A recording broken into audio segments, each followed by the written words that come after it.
starting out with the documentary? So starting out with this documentary, I went in just like anybody else would with suspicion and thinking that everything was just going to be fake. Figuring that there's been plenty of businesses in there, we shouldn't find anything. Nothing out of the ordinary should have stood out. And it would pretty much be a waste of time.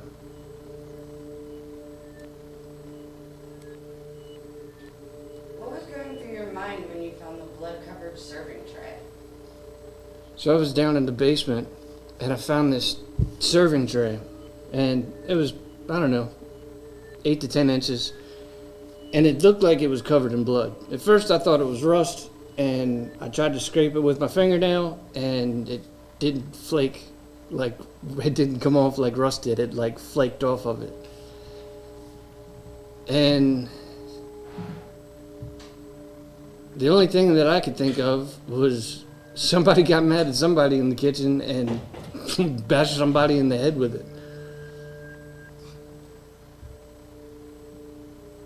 Tell us about the mason jar with the burnt skeleton. So I went into this one closet that had, I believe it was it was the air conditioning unit that was in it. And ended up finding like an old jar that looked like some kind of salt shaker.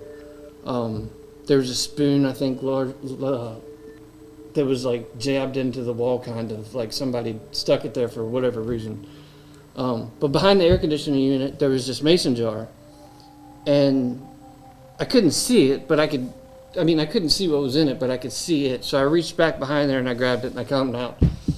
And I'm looking at this thing, and there's like bones in it. And it looked like it had been charred on the one side. So I kind of turned it around and kind of held it up to the light, and I saw that there was matches in it.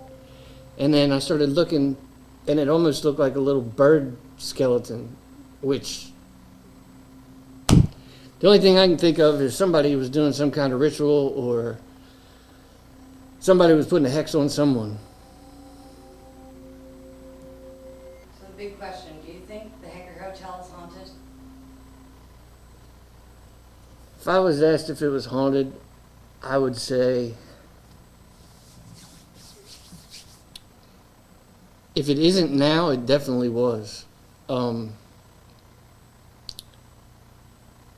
There wasn't really any of those kind of standout moments where you walked into one room and it got ice cold, or you felt like a draft of wind go by. But knowing that place has been renovated how many times, who knows? It's very odd to find that kind of stuff in there, and you could just tell by the dust on everything that none of it was new. No, it's been there for a while. So if I had to say yes, say no, I'd lean a lot more towards yes.